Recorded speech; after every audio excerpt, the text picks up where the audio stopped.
for my children. I got them all the way both through college. They both graduated. We've paid off our college loans. And then we turned to my husband, who's 71.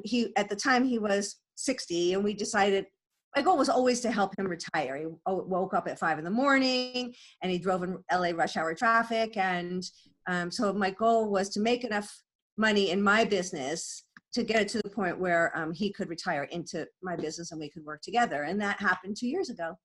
So yeah, that's an amazing story. I think hopefully people on here will be interested in learning more about that, because I remember when that was just a vision, right? That, Gary could leave as a film editor, right? He drove, commuted into Burbank, right? For how many years, right? 30. 30 years. So he was looking for a way to stop doing that. So that's how you got started. What changes have you seen over the past 10 years in terms of interest, in terms of the problems people have, in terms of this as a developing profession? And I'm also going to mention, I think Kate's saying it in the chat, if you could turn off your videos, those that are, there must be, I thought I had that turned on here, that your videos wouldn't be seen, but, or if you don't mind, we know that we're seeing you, but go ahead and turn that off on your control panel. But go ahead. I'm sorry, Nancy. So let you go ahead. What changes have you seen in the past 10 years? Oh, well, technology, obviously. When I started, people were most interested in their boxes of photos and their slides. And now, of course, people are overwhelmed with all their digital. And 10 years ago, not so much. It was just starting. I think I go into a client's house and I know that their printed photos end about 2005, 2006. And they're like, oh, how did you do that? But it's the same with everybody.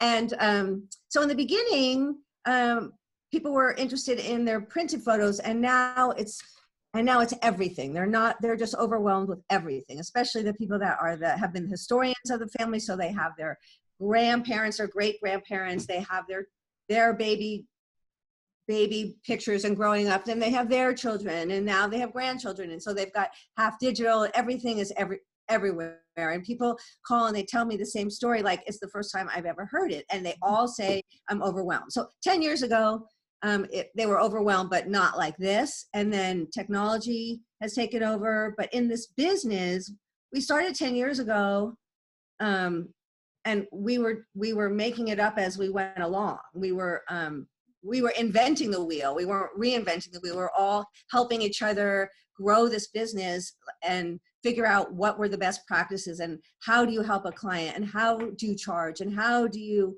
all the things. And now the level of the education has gone through the roof. You can learn anything. You want to learn digital organizing. You want to learn,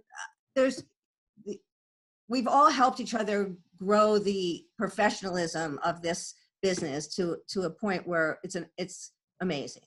Yeah, thank you. Yeah, you're a big part of that. We'll talk about that a little bit, but my favorite saying on that is that a rising tide lifts all boats. And I like that. That's one thing about the photo managers or the member community itself, is that I always say nobody joins or decides they want to be. Very few people come to me saying, I've been a photo organizer or a photo manager for, the past 15 years. A handful might, but most people come in saying, I'm a family historian. I love photos. Can I really make money at this? How do we do that?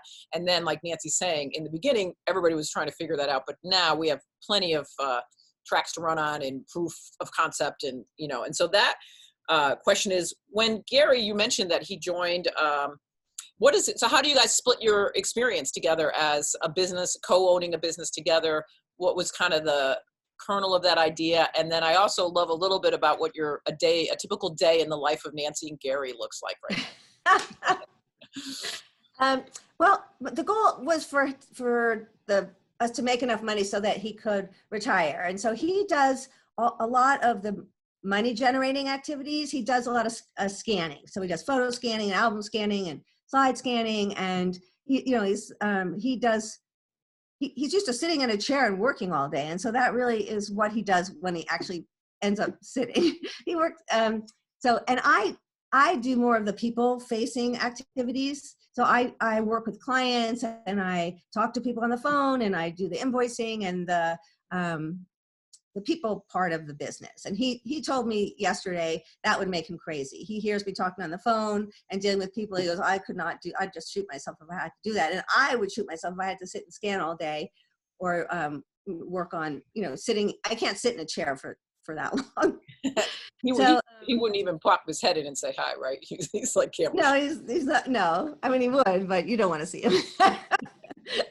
But he did put his 2 cents in. Oh, tell him this and tell him that. So yeah, so it's been. A lot of people said, oh, if I had to work with my husband, it would just be terrible. Even in this pandemic, being in the same house with them for that long is driving me crazy. But we work. I am so happy to share this experience with him, because we have such a fun day. Like I come in and I'm sorting, and he's like, oh my God, you have to see this picture. Oh, this is the most amazing picture I've ever seen. So I get it up, I go over, and then I'm asking him, do you think these 2 people are the same? Are these brothers, or do you think this is the same person? He's like, oh, the ears on this one is pointier than this one. So we're actually sharing the experience and in our own ways. I love working with him. So we get up, I go to the gym, he walks the dogs, we do the crossword puzzle, and we get to work about 10, 11 o'clock. We stop for lunch. And at 5, Kathy wanted me to tell you, at 5:30, he watches Perry Mason. That's just correct. But so the key here is, so as people listening, so you're thinking about, is this a business for me, right? They might be thinking, well, I don't have a spouse who's going to do the scanning part, or so let's talk to that, because that's something that you added later in your business. It's not something that you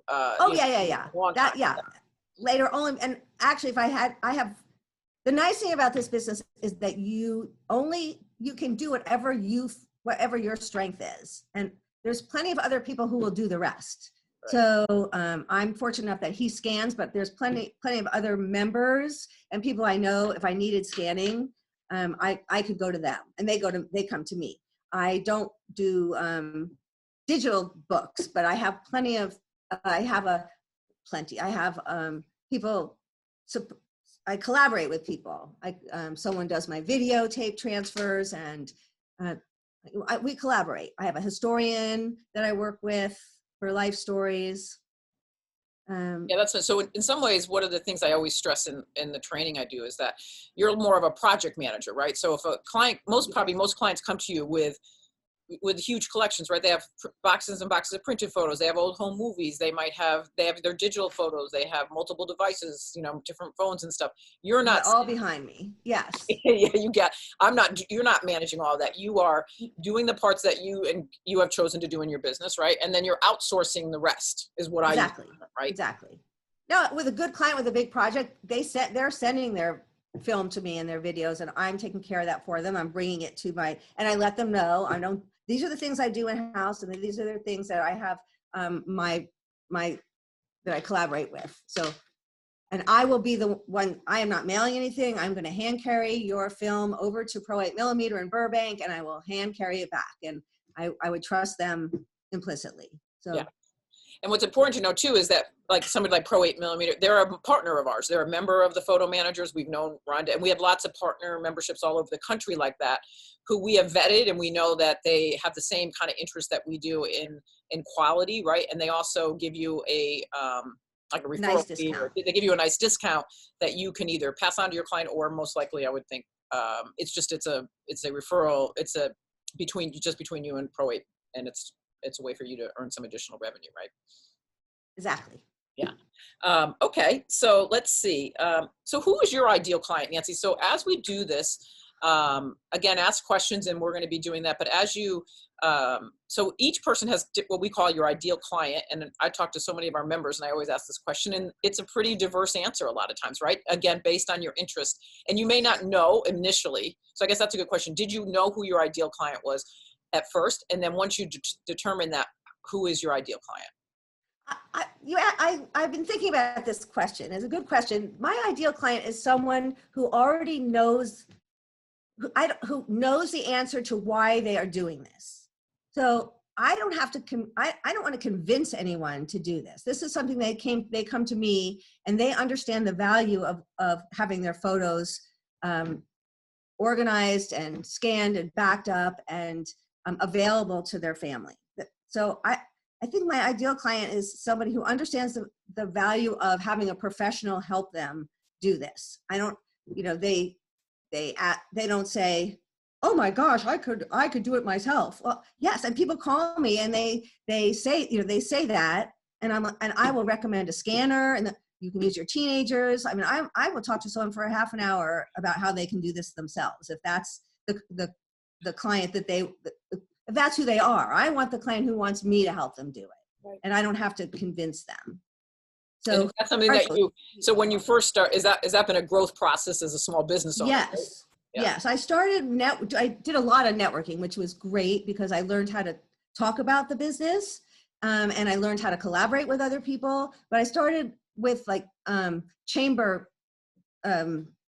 groups, which were small business owners. And small business owners are not my ideal client because they aren't basically people who can afford me, can afford this kind of service. They might be the do-it-yourself people, and they might be interested in getting their photos organized, but they aren't interested in paying for my time to do that. So that's my ideal client would be people who understand the value and can afford me. And do you have any trouble finding clients? No, we are so busy. The pandemic has been we were busy before, but now that people are home and they're connecting to their photos and they want to do something meaningful, they're done baking bread and doing puzzles and they want to get out the boxes of photos and getting to a connection with their families. I have 11 active clients right now in-house, and people that are calling every day going, oh, I'm ready to do this now. So this is the time. This is it is interesting. We've seen this as well. Just the number of other companies, I've been doing lots of webinars with other companies and things, and we'll have 1,000 people sign up, get your photos organized. And Matt Paxton, the other night, he's the host of Hoarders. I personally myself have never watched Hoarders on A&E, but he also has a show called Legacy List on PBS, so he has a huge following. And he contacted me and said, hey, can we do like this kind of a live meeting? And he was blown away how many people showed up and stayed for that topic. And I think maybe a year ago or 6 months ago, I don't think, people were busier. They were out doing things. There's certainly always been an interest, but I agree. We like to say now, we're needed now more than ever, right? I mean, because I think there's this deep need to kind of reconnect with what matters in our lives, in the stress of the world that we're living in, right? And photos. It's been a someday project, someday. And really life is so fragile right now. You don't know when someday is. So people are really anxious to get this done. Yeah. And then speak for just a minute about the fire. I mean, you're in an area of the country where you have dealt with massive fires, and I think that's really impacted your maybe some awareness level on. Do you feel like that's made a difference too in McAllen? Yes. Last year after fire season, we've been busy since then. We've been busy always, but since then we've been inundated because the first thing people grab when they're evacuating are their photos. So everybody knows that and people evacuated quite a few times, 2, 3, 4 times last winter. And they're like, I can't put my picture, those bins in my car one more time. So when people are like, I don't know where to start, I always say, let's start with the stuff that was in the car, your most important photos. So it's when I talk about someone knowing the value of this, I don't have to convince someone of that when that was the first thing they grabbed. Yeah, that's great. Let's see. How have you found your clients? So I think you touched on that a little bit, but I think that's, and again, remembering that your ideal client, I can see some questions about who are your clients, but how do you find your clients? Now, I think now- I would say 99%. Yeah. Oh, sorry, what? I would say you're established enough now that you're not trying to find clients as much anymore, but when you were first starting out as well. Yeah, I mean, you always want people in the pipeline, but my business now is basically referrals and word of mouth. Clients telling other clients and referrals from other like-minded businesses. I get a lot of referrals from the person that does my video transfers. People know about me, so it's word of mouth and referrals. I paid for some advertising. I did a lot of different things, and word of mouth and referrals. Letting one-on-one people opening your mouth and telling people what you do. Right. Over time. Here's a good question. What have you found the most satisfying in this work? Or maybe one little vignette of a story that you want to tell about? I know you've worked with so many probably different clients, but is there something that? I love that I make a difference. Yeah, everybody wants to have a job where they make a difference. And I really feel like I make a difference in my clients' lives. So that's the most satisfying, that their children, their grandchildren are going to know who they are because of work that we're doing now. And that's come to light a lot now with this pandemic. I'm saving everything I can of this experience, because you look back on those photos from 1910 with the people in their masks, and that's what people are going to look at now. When they go back to 2020, they're going to say, this is what it was like to live through that. So I'm taking pictures of Zoom calls, and I have the picture of the royal family on a Zoom call, and the drive-through parties and the things that we're living through, so that people in the future are going to know what we lived through. And I feel like that's the most satisfying, is that we can do that for our clients and their ancestors. Right. It's pretty amazing when and I live vicariously through other people's families, but there's some amazing stories out there that we are preserving. I think that's something people are always surprised when I tell people, like, how can you organize somebody else's photos? Like that question you said that you'd ask Gary, who's this? Or, how do you do that? Right. Because it's actually not that difficult, but people are, I think, surprised by that. So what's the process that you go through with a new client to start to identify, what's the beginning conversation that you have? It depends on the client. Like right now, I met two guys with masks in a parking lot 2 weeks ago. So I didn't really even see their faces. And they gave me two enormous bins of their life and their ancestors' lives. And I knew very little about them. So I did Google them. So I got some information, and I could talk with one of the siblings to get the birth order and people's names. If I'm working with a client, it's good to get basic information. Who am I going to see in these photos? Birthdays, milestones, years. But you could, even without that, there's school pictures with dates. There's information on the back of photos. To me, it's a superpower. Like the hardest part of it is not being intimidated by big bins. Is like to want to dig in and spread out, and you see a lot of this person and just make piles of these people, and these people. Here's people eating, here's people dancing. It seemed like there was a lot of dancing going on in these. So every picture with dancing I would put over here, and every picture of the mom at work, and then the story evolves. It comes out of that. Yeah, that's pretty interesting. Yeah, it's funny. And, we've seen members talk about a couple of like funny things that'll happen, that they know who everybody is better in the family than the family gets to know, because if they've been. Oh yeah, definitely. Right?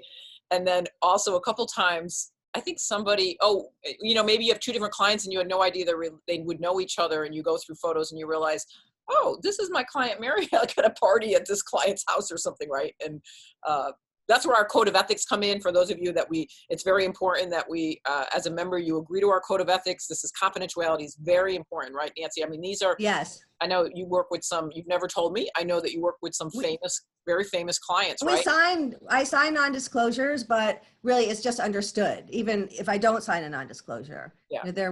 I see in what happens to those pictures, it's private. So in fact, yesterday, somebody called me and I made an appointment to start working with them. And she said, could you send me some references?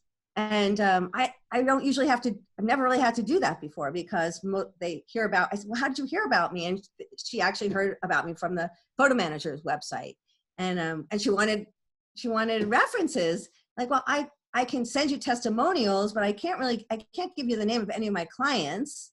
You can talk to organizers that refer business to me, professional organizers, but I really can't give you the name of my clients.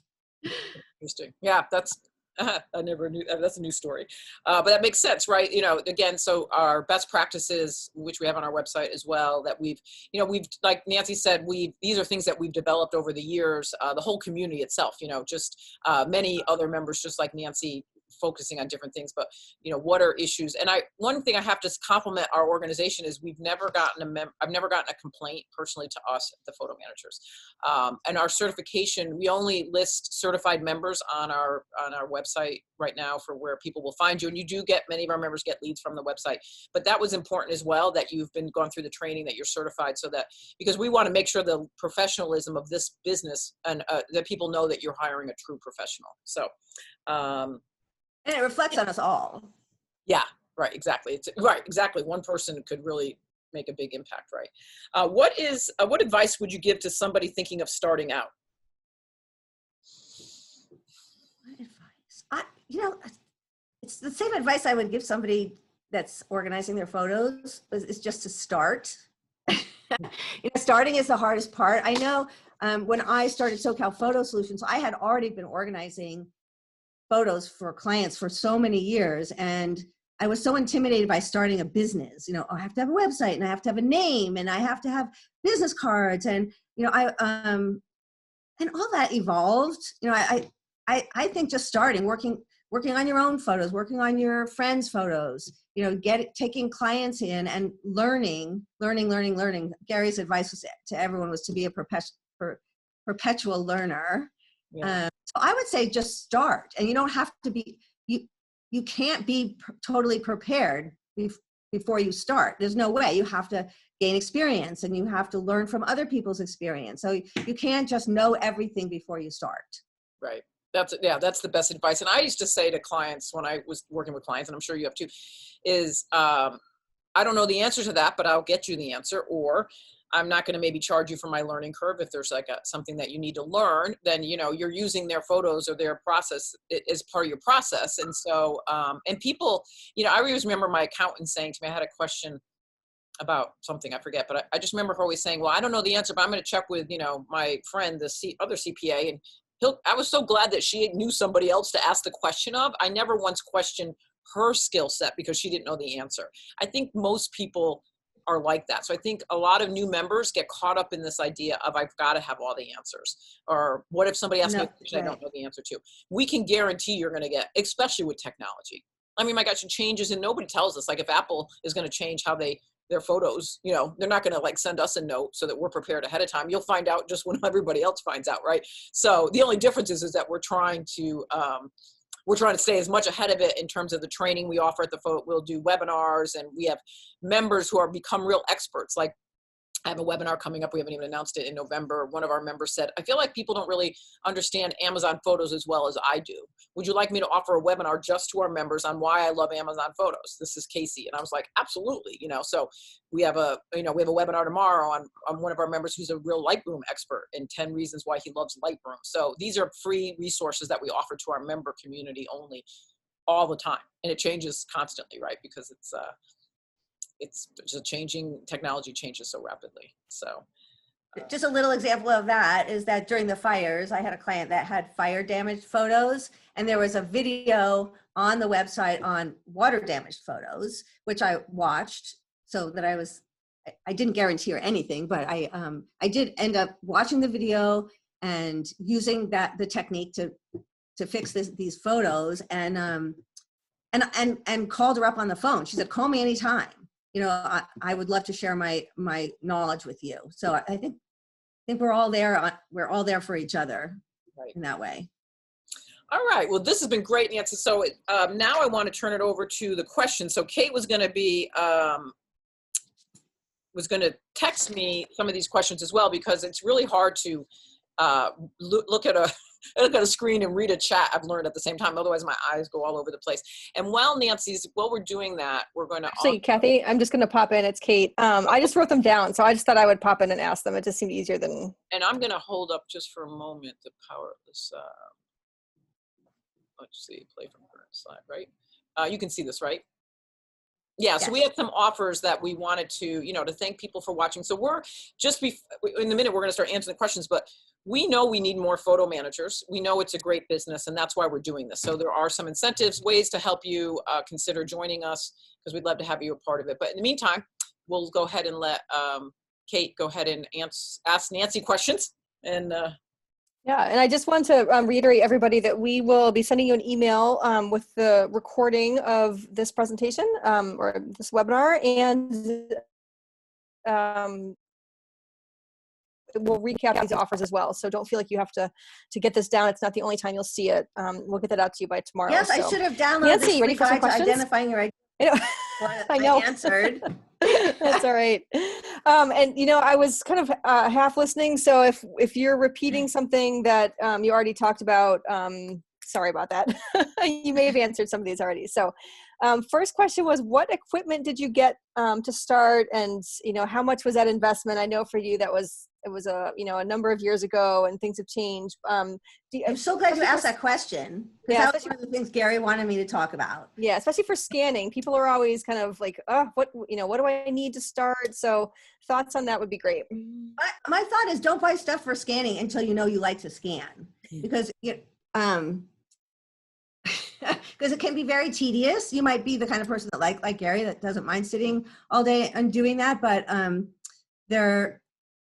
people think they have to buy all the equipment before they start, and they might buy equipment and not even like it. So, or there might be so many choices, the camera scanner and the flatbed scanner and the high-speed scanner. And we have a lot of scanners, but we bought them as we had jobs to do that. Like our first big investment was an oversized scanner to do 15 by 17 photo albums and banners and things that are larger than 8 by 10. And but we had a lot of people that we knew we had business for photo album scanning before we bought it. So our first 3 jobs paid for that. Same with the slide scanner.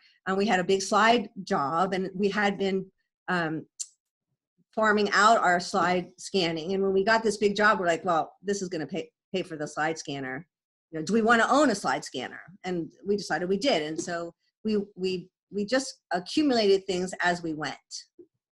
Right. Yeah, and there's so many outsourcing options at this point that combined, starting with outsourcing and then figuring out what you need for jobs that you actually have, I think is a great strategy. And I think, one thing, this is such a common question that I feel like we don't have like the perfect answer for it, because it varies by person. But I think you can start with a good basic Epson, V700. You can start with just a good basic scanner and learn, proper scanning techniques to make sure that you're doing the best job for your client. And then, like Nancy said, and then make a decision. We have a tremendous amount of conversations about this on our website. We have webinars, past webinars and training, and things. The topic that's talked about, funny more than anything, is in some ways is scanning is one of the biggest topics, because it's such a physical, and it is a great way to add, it's a great moneymaker. Most people do not do their own, don't convert their own home movies. That takes a very specific kind of product. So that's something you're going to most likely send out, right, Nancy? You don't do home movies. We'd send it out. Actually, in the very beginning, when we didn't know that we could say, that we wanted to do everything for everybody and make every penny, which was so stupid. But we bought a video converter. You can buy them for $100. And how much can you charge for transferring someone's video? $20. So for $20, I was responsible for somebody's one-of-a-kind wedding video or their adoption video. And for the $20, it wasn't worth it to me. I wouldn't know how to fix it if it broke, and wouldn't know how to maintain the equipment. So I'm happy to give those to somebody else. Right, to the experts. Okay. So kind of a related question, asking about software that is commonly used for photo organizing. I think there's so many. That's a whole digital photo organizing question that I don't think you want to go into it. But again, those answers are there in the questions. And Nancy, I'm not the best person to answer that. You have decided, I know this about you, and we'll have other pros on who've made completely different decisions, right? We have many pros who only do digital photo organizing. We have some like Nancy. I think you outsource your digital photo organizing, right? I do. Explain how that works a little bit, because you're able to do that with your clients' work, right? And have another professional do that work and bring it back to you, right? Yeah, I say, and I'm upfront about that. This is my superpower, and I work with a digital guru who's going to help you with this. Right. Everyone's fine with it. Okay. All right. I guess so a couple questions about kind of, starting to get clients. How do you figure out who your ideal client is? Where do you find them? To kind of, I know we talked about this a little bit. Do you have to do advertising right away? So along that, the starting to kind of build your book of business. Yeah, as I said, paid advertising did not work for me. It might work for other people, but it didn't work for me. I did try it, but word of mouth, referrals, networking. And some quick things. We have that guide that we'll post up again, is like how, your 20 ideal clients, but we talk about there's usually a trigger event that will get people to decide they're ready to organize their photos. When we wrote that, I mean, a pandemic has become a big trigger event, but before huge. Right. Before the pandemic, it would be downsize, maybe people are starting to get ready to downsize, or new grandbabies, or new moms, having new kids, a big vacation, a 25th wedding anniversary, a high school graduation, all these things that when holidays are coming, you want to make a special gift for somebody. These are many of the things. And then from a networking perspective, right now, another resource that the photo managers offer is we have one video called How to Organize Your Printed Photos, and I'm getting ready to do a generic How to Organize Your Digital. But that's been it's done. It's in our website. You can download that. It's got the PowerPoint, and your local library, or there's lots of your museums, places looking for good content to share with people. And then that's how you're positioning yourself as an expert in your community. And then if you're on yeah, I think that's true. Having speaking engagements has been very helpful. And then your own social media, right? The small ones. So along the lines of kind of starting off, how do you get past the intimidation of working with other people's photos? Worried about losing something, and that can be a roadblock for a lot of folks in the beginning. I love working with other people's photos. I'm very careful. I mean, you have to have a process so that you're not mingling people's photos or losing. You have to be organized. I do hard things, and Gary said you do hard things every day, and sometimes things are hard and a little scary, and I do them anyway, and it all works out okay. That quick idea of the process, that's important, right? A workflow. Yes. So when a client, right, do you, I'm assuming maybe do you photograph the collection when you're taking inventory, I photograph. Mm-hmm. And there's a lot of trust. A client has to really know and trust you in order to give you their most valuable photo collection. So if someone trusts you that much, you're gonna rise to the occasion and be trustworthy. Right. And we talk about that. There's forms there's forms that you would create. And Kate, maybe you want to jump. Kate, who is helped us last minute. Oh, yeah. Somebody answered. Kate is also a professional photo manager, but the process of documenting the project that you're taking in and then sharing it back with the client. And so you're doing a good inventory, right? Is there any quick tips on that to help people with this fear yourself? Just having a really kind of detailed workflow, and each workflow that I have is different for each client because every project is different and has different aspects of it. And I build in, every client touch point that I want to have, giving updates, sending invoices on a regular basis. Most of my projects are very long-term. So, I bill kind of monthly or by milestone. So having a workflow that includes that, I honestly, I take a lot of notes, even just on some scrap paper. I transfer it to my CRM program, kind of as I'm in process in a project, but just notes as I'm working through a project, and where I needed to leave off or something didn't scan right, I have to go back and scan it. So you're just again, just being super organized and detail oriented and taking a lot of notes and having a workflow where you think out your entire project kind of before you start. So okay. Great. One more kind of related, somebody asked, Nancy, have you ever lost a client's project, either data or physical photos? No. How did you handle it? Yeah. No. Oh God. No, that's never happened. I mean, didn't you, during the fires, didn't you, you were worried, like didn't you load up your car because you had clients? Yeah, I mean, we've never been evacuated, but we've been close. And I did load up. We weren't being evacuated, but I loaded my clients' photos in my car anyway, just because I wouldn't, because because I was nervous about that. And now we're getting into fire season, and we had a lot of client projects here that hadn't been, that we hadn't dropped off, or people that wanted to give me projects. I'm like, I can only have projects in the house that I can physically put in my car. I can't have more than that. So. And another thing for people to think, I know somebody's asking about business insurance, and because photos are considered irreplaceable, right? They're not able to put a value on it. You can't really insure, Nancy, right? You can't, there's not an insurance policy, but you probably have business insurance. I do have business insurance, and also in my client agreement, what is that called? The force of nature. It's a French. Force majeure. Yeah. Yes. Force majeure. Mm-hmm. That I will do everything in my power to protect your property, but through forces of nature, that I'm not responsible. Acts of war, right? Things like that. Yeah. Yep. So having a contract is important. Having client, these having are all insurance is important. That's right. Having insurance is very important. Yep.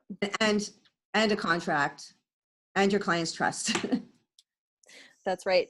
So how do people get their photos to you, Nancy? Do you have people send them through the mail? How does that work? No, you rarely. You mostly do in-person pickups.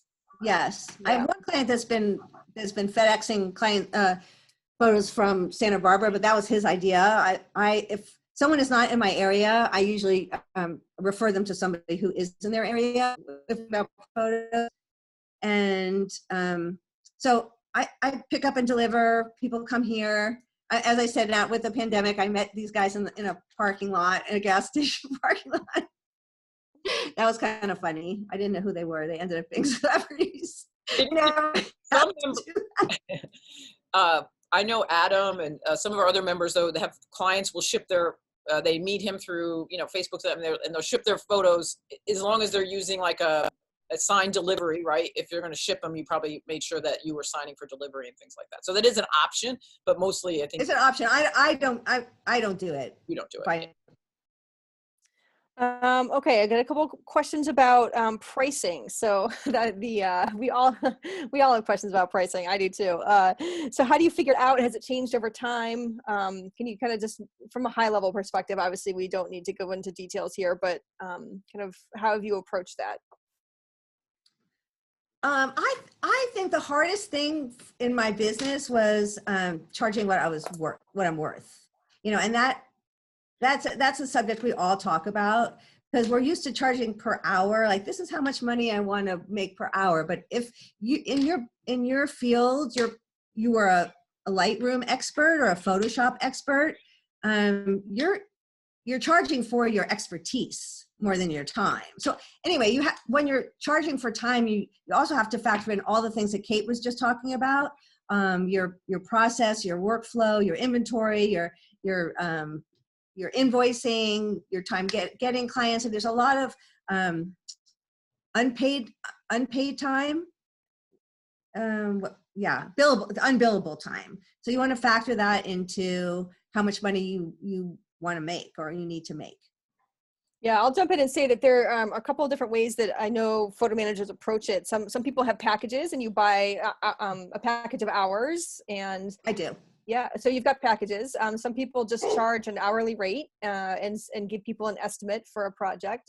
Some people charge by kind of a half-day session as opposed to just hourly. So there's a number of ways to approach that. Some people take deposits up front. Some people, kind of don't do that and just bill, at the end. It really depends on the project, on the person. There's a lot of ways to do that. An important thing to keep in mind too is that we're not doing, this is a service-based business, right? So there's other models of other starting a business. We do a lot about being a business owner, right? Because everybody's being a business owner in addition to the actual skill set of organizing and managing a client's photos. But some of this, like proper marketing, pricing, there's other great podcasts and books and resources out there that you can learn those skills from as well.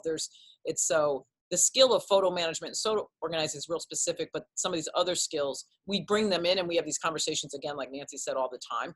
As the founder, as somebody's looking always is to make sure we provide quality education for our members and make your membership really valuable.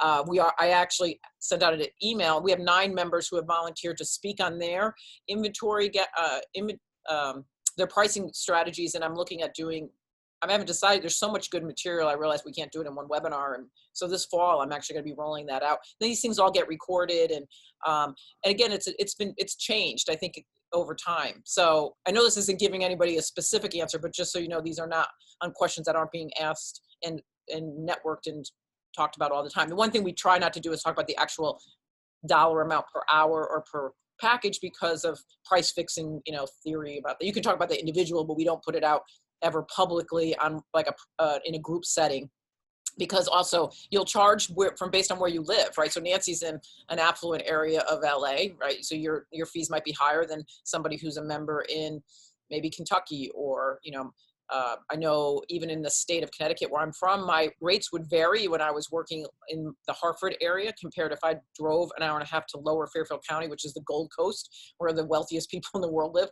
or in the United States practically. I was actually told to raise my rates by other professionals because they were concerned I was not charging enough, because that area could demand a much higher fee. So that's important information to research as well.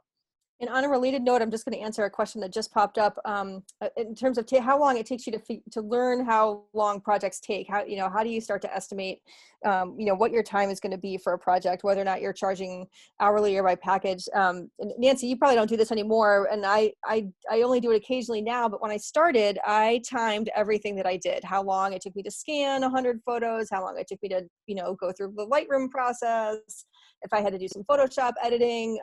So just really keeping track of those details of every step of your process starts to give you an idea of how long it'll take you to get through projects. So that's one tip that I have for newbies is time tracking consistently. And then, once you upgrade your processes, you need to kind of start that tracking over again. If you get new equipment or learn a new workflow, that changes. So be prepared to kind of always be tweaking, your timing and your pricing based on that. Yeah, absolutely. And also it's okay not to give somebody an estimate, because you have no idea about what we call project creep. But the scope creep of a project, when I got these 2 bins of photos, I have no idea what's in there. So I have no idea what I'm going to find and how long it's going to take me. So I started with a 10-hour package, and the client said, well, what do I get for 10 hours? I'm like, well, 10 hours of my time, and I will keep you informed every step of the way, after what I can accomplish in this amount of time, what I've accomplished, what's left, but I can't know with large projects, how long it's going to take or how much it's going to be. So I break it into chunks, and that's okay. Yeah, and having an honest conversation with clients in the beginning, saying this is a couple $1,000 investment, or what, insert X number there, right? So that they're not, you don't have to give a figure, but I can say most of my clients spend between $3,000 and $6,000 with me or something. So that also just gives people a little idea of what they're not expecting that this is going to cost them $800, and all of a sudden you're talking $4,000. They're like, whoa. Set expectations. With scanning too, it's a lot easier because you can tell about how many pictures fit in a photo box, and then you can multiply that times in your mind, like how much would it be to do this big photo box, and then we've come so close in scanning. It's pretty funny. Over time, right? We've got a couple questions here. In the interest of time too, we only have about tops 10, 8 more. Yeah. So I just want to group a couple questions that were more specific to the actual organizing. So questions about how do you sort? Do you sort by decades, by activity? How do you identify pictures before you take them out of the the photo lab envelope, or how do you capture whatever information is on them? And what do you do with the dupes or blurry pictures? So I know I threw a lot out there, but yeah, we have a whole webinar. I know. And actually the photos tend to sort themselves, all those things that you're saying. Like you can't say, oh, I'm gonna sort these chronologically, and then you get to them and they're and that's not what the photos are doing. Like there's no information on that, but you can sort them thematically. I like to do a hybrid of thematic and chronological. Like in 1999, here's holidays and birthdays and travel if possible, or so you want to talk to the client. Like, how would they look for a photo? How I would do it doesn't mean that's how I'm going to do it for a client. Like, if you were going to look for this photo, how would you think to look for it? Under this person's name, under sports, under like how does your mind work? So I think the more you talk to your client, the more you'll understand how to do that. And also the photos will tell you themselves. And there's clues everywhere. And we do great webinars on where those clues are. It's hard to kind of switch. I'm working on one project now that where I just scanned all, 3,000 pictures, and the client wanted them by, they were grouped by person. And then I've done, I have another one in the queue right now that's completely chronological. So it's a little bit of a mind switch as I'm going through working on them. But I wouldn't group by person, but it doesn't make sense with how my brain functions. But they were more than happy to have a folder. This is Aunt Ruby, and there's 800 pictures in here. I'm like, oh my God, but hey, that's how they wanted it. So another question here. Do most people want their hard copy photos, their physical photos scanned, or just organized? Like, do you kind of do both? Like, how does that? I would do both. I mean, yeah. Organized is good, but then what happens? Then what happens at a fire? Then you have, I don't know. I really think they need to be preserved and in a place where people can share them. People are sharing photos now digitally. It's hard. How would they share a printed photo unless they scan them? So I wouldn't say they need to scan all their photos, but certainly the most important ones. Mm-hmm. Yeah. And I'm a huge proponent of making sure that at least the most important ones are preserved in a way that they will last for the next 100 years and, kind of photo safe, archival quality storage. So that's another aspect of these projects is how are you going to return things to the client? Do they want, specialized storage? Do they just want them back in whatever they gave them to you? It just depends. And a lot of times they ask you, they're looking to you as the professional for advice. So the last question I have is an interesting one. So advice for starting out in a country where photo organizing doesn't actually exist yet. How to be a pioneer in this business without having anyone to compare with. Oh gosh. Well, Kathy could answer that one. Yeah. Send an email to, you can send an email here. I'll put that screen back up to support at thephotomanagers.com, and I will personally set a call with you. We've pioneered. We have members in the UK, the Netherlands, Australia, Mexico, different. So many members have started in different countries where there has been nobody. You do need a little extra support, and we do that a lot of. And then the other international members can be very supportive as well because, for instance, we don't have the same level of partners maybe that, scanning partners, right? But then we teach, so for instance, in the UK, Sarah, I worked with her and she found a scanning person that she brings who's now a member, and she brings all her scanning in London, from what she drives down to his place. And so we can work with you on that. So we would love to, there is a need all over the world. We are actually starting to branch off a little bit in Spanish. We for our Save Your Photos Month, we have a member who's translating some of the material to Spanish. We really want to start working more on that. I don't know what country this person is, but so hopefully that helps answer that question. That is all the questions that I had. Okay, that's great. Yeah, wonderful ones, really thorough. We covered a lot. Good job, Nancy. Thank you so much. So just a quick, I keep putting up this offer, but so if you want to become a pro, you can choose annual membership with or without certification. Certification is, you can take that at your own pace. It's five training modules that really go into depth about a lot of these questions, from everything from starting a business to printed photo organizing, digital, scanning best practices. And then you need to submit a project where you have documented that you understand all the best practices. And at which point then you have an interview with myself, and then you're certified and you're listed on the website. So that's an option, but we really recommend, certification really makes sense. And it's an excellent training program that we just relaunched again just a few months ago. So then we also have a special, if you can save $99, we do an annual conference. We had an amazing conference. We had to go from our in-person conference to a digital conference in April, which was it was amazing. It was actually an incredible. It was great. It was great. We were shocked. We didn't know we could make it so great, but we will be doing that again next year.